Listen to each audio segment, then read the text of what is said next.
Kawan-kawan semuanya, kali ini kita membahas ikhtisar kerja host dan co-host dalam Zoom meeting. Dengan makin intensifnya online meeting atau pertemuan virtual, maka dibutuhkan tim host atau co-host yang bisa saling bersinergi dan bersubstitusi. Pertemuan virtual membutuhkan keterampilan host dan co-host, seperti pengaturan sekuritas, menjaga fokus peserta, atau adanya protokol tayangan resmi dan sebagainya. Dengan tutorial ini diharapkan dapat memberikan gambaran kerja host, co-host, serta diharapkan menjadi panduan dalam mengatur pertemuan virtual, khususnya pertemuan virtual yang formal atau dengan peserta yang lebih luas. Semoga dengan tutorial ini ditambah dengan latihan dan pengalaman akan menjadikan pertemuan virtual via Zoom lebih efektif. Sekarang kita membahas apa yang menjadi garis besar kerja host dan co-host. Yang pertama adalah pengelolaan peserta. Ini mencakup penunjukan co-host oleh host yang sudah ditunjuk, lalu admit peserta, meremove peserta atau merename nama peserta, menetapkan juga di dalam waiting room, atau melakukan mute atau unmute peserta. Garis besar berikutnya adalah pengelolaan fokus materi yang mencakup misalnya spotlight pembawa acara atau narasumber atau penanya, melakukan share screen materi misalnya, atau merekam meeting atau presentasi yang dilakukan oleh narasumber. Selanjutnya adalah protokol acara. Di antaranya mencakup penayangan tata tertib acara, lalu penayangan lagu-lagu wajib. Seandainya di dalam rundown acara ini ada penayangan lagu wajib atau himne. Selanjutnya mengakhiri Zoom meeting oleh host. Garis besar berikutnya yang dilakukan oleh host atau co-host adalah komunikasi peserta, yaitu chat pada peserta di waiting room, lalu chat pada peserta di Zoom meeting. Kita coba lihat tahapan-tahapan kerja dari host dan co-host. Tahapan pertama adalah memulai pertemuan virtual. Host yang ditunjuk memulai pertemuan ini. Status default meeting formal atau acara resmi sebaiknya adalah waiting room diaktifasi. Jadi kalau kita lihat di sini ya, waiting room diaktifasi. Jadi enable waiting room. Apa tujuannya di sini? Tujuan aktivasi waiting room ini adalah untuk menyeleksi peserta yang masuk di dalam meeting. Ya. Yang pertama diadmit oleh panitia atau penanggung jawab acara dan narasumber jika narasumber ini adalah dari internal.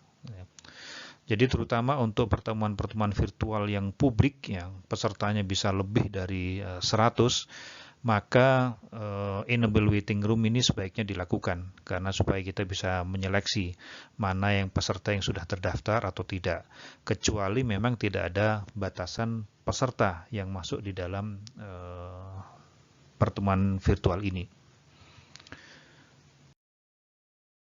Berikutnya adalah penunjukan co-host. Ya. Host menetapkan co-host berdasarkan penugasan dalam acara. Ya. Co-host ini fungsi dan tugasnya beberapa macam, dan ini bisa ditentukan co-host tertentu tugasnya apa, co-host yang lain tugasnya apa, begitu ya ini. Namun biasanya satu co-host juga menangani beberapa tugas. Di antaranya adalah registrasi peserta. Ya, artinya mengadmit peserta, kemudian melakukan rename nama peserta jika dibutuhkan, gitu ya. Lalu merekam meeting melalui komputernya, juga bisa menjaga fokus peserta, terutama dengan melakukan mute atau unmute dari partisipan, ya, agar lebih fokus seluruh peserta ini terhadap apa yang disampaikan oleh pembicara atau narasumber. Juga melakukan spotlight video pengisi acara atau narasumber atau pada saat tanya jawab ini men-spotlight penanya. Selanjutnya sebagai asisten sorot tayangan dan materi, karena kadang-kadang tidak semua narasumber menayangkan materinya sendiri. Ya. Seringkali materi sudah dikirimkan kepada panitia dan minta dibantu oleh panitia untuk menayangkan materi. Nah, ini peran dari host atau co-host. Di samping itu juga sebagai notulen acara, lalu berkomunikasi dengan peserta di ruang chat. Ya, kadangkala pada saat pemateri menyampaikan paparannya, ada beberapa peserta yang bertanya atau memberikan komentar dan sebagainya. Nah, ini tugas dari host dan co-host untuk memberikan komentar di sana. Di samping itu, co-host juga dapat bertugas sebagai pengisi acara. Apakah berperan sebagai MC, ataukah tilawah, atau mungkin memberikan sambutan kadang-kadang gitu ya, untuk acara yang lebih kecil gitu ya. Dan juga narasumber acara gitu. Jadi seringkali untuk memudahkan pemateri ini menyampaikan materinya, maka narasumber ini dibuat sebagai co-host gitu ya, agar lebih fleksibel gitu ya. Apakah akan menyampaikan materinya sendiri, ataukah akan merekam, ataukah akan meng-mute gitu ya, dan unmute gitu. Jadi lebih mudah bagi pembicara. Nah, adapun jumlah dari co-host disesuaikan dengan skala acaranya gitu. Jadi supaya acara ini bisa lebih dikelola dengan lebih baik, maka misalnya 100 ada 5 orang yang diatur sebagai co-host misalnya, atau lebih dari itu, misalnya pesertanya sampai 500-an, boleh 8 orang misalnya seperti itu gitu. Jadi tidak ada aturan baku mengenai jumlah co-host yang ditetapkan. Nah, pada tahapan ini, konsolidasi panitia jika diperlukan dilaksanakan di tahap ini. Jadi, peserta atau tamu jangan diadmit dulu di dalam ruangan pertemuan ini gitu. Jadi, dikonsolidasikan oleh panitia dan co-host terlebih dahulu, baru kemudian mengadmit para peserta. Nah, lalu tahapan berikutnya adalah mengadmit peserta. Apabila panitia sudah siap semuanya dan jamnya sudah ditentukan, maka sesuai komando dari penanggung jawab acara, host atau co-host dapat mengadmit peserta, mengingatkan peserta untuk merename namanya, kemudian menyalakan video, memute speaker misalnya gitu, sesuai dengan tatib acara gitu ya. Jika peserta kesulitan merename, maka dapat dibantu oleh host atau co-host gitu ya. Kalau kita lihat di sini, ini ada pilihan di sini dia di partisipan ya. Nah, jika peserta tidak terkonfirmasi atau meragukan, ini bisa juga di-remove oleh host atau co-host. Tapi ingat, jika kita sudah me-remove peserta, maka peserta tersebut tidak dapat lagi join ke dalam meeting ini. Ya. Jadi kalau kita lihat ya, misalnya kita remove, maka peserta tersebut tidak dapat masuk kembali gitu ya. Kemudian baik apakah mengadmit, kemudian merename atau memasukkan ke dalam waiting room atau meremove, itu semua ada di dalam menu partisipan ini gitu ya. Semua fitur ini dapat diakses di icon partisipan, biasanya di bawah gitu ya ini. Nah, nanti pada nama peserta dimaksud kita bisa klik tombolnya. Nah, lalu kita lihat tahapan berikut. Nah, tahapan keempat ini pembukaan acara itu. Saat MC sudah siap memulai acara, maka host atau co-host mulai merekam acara. Ya. Ini protokol standar pembukaan resmi, biasanya ada pembukaan, kemudian tilawah Quran atau pembacaan doa untuk acara-acara keagamaan Islam, lalu tayangan lagu-lagu wajib untuk acara resmi nasional, dan informasi rundown secara singkat. Nah, pada saat pembukaan, ya, untuk memastikan tidak ada gangguan suara dari peserta saat penayangan materi, host bisa men-setting agar partisipan tidak bisa menyalakan speakernya. Ya, jadi di sini ada, kalau kita lihat gitu ya, dapat diakses dari tombol security di sini, akan muncul beberapa menu. Ya, bisa ditekan di sini unmute themselves gitu ya. Jadi di sini bisa disetting kalau kita tandanya ini kita klik ya, maka seluruh peserta tidak bisa untuk memute atau mengunmute mereka sendiri gitu. Jadi akan diatur oleh host atau co-host gitu ya. Nah, saat share screen untuk tayangan dipastikan bahwa tanda share sound ditandai ya. Kalau kita lihat pada ilustrasi berikutnya ini gitu ya. Nah ini pada tanda screen untuk tayangan dipastikan bahwa tanda share sound ini ditandai di sini.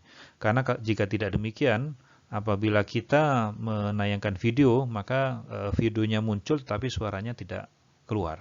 Gitu ya.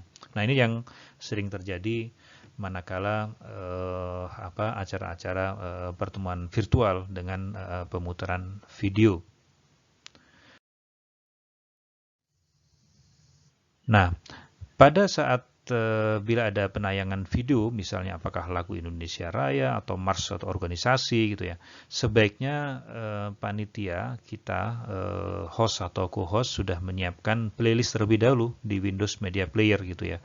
Posisinya sudah siap di play, sehingga ketika saatnya harus ditayangkan, tinggal menekan tombol play gitu ya. Pasca pemutaran video selesai, kita cukup menekan tombol stop share di atas layar Zoom ya, tanpa mematikan dari Windows Media Player. Nah, memasuki acara inti, biasanya di situ ada sambutan-sambutan, ada keynote speech, ada paparan narasumber, diskusi dan tanya jawab gitu ya. Nah, untuk acara publik dengan banyak pembicara, perlu dipastikan bahwa semua pembicara yang terlibat dalam acara tersebut berstatus co-host agar bisa menyalakan speaker sendiri dan diberikan alternatif untuk menayangkan paparannya sendiri gitu ya.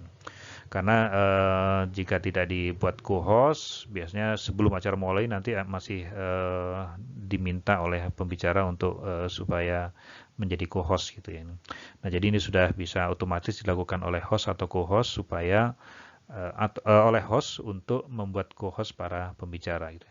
Nah, pada tahap ini yang seringkali terlupakan ya bagi para host dan co-host, yaitu men-spotlight para pembawa dan pengisi acara sesuai rundown acara gitu ya.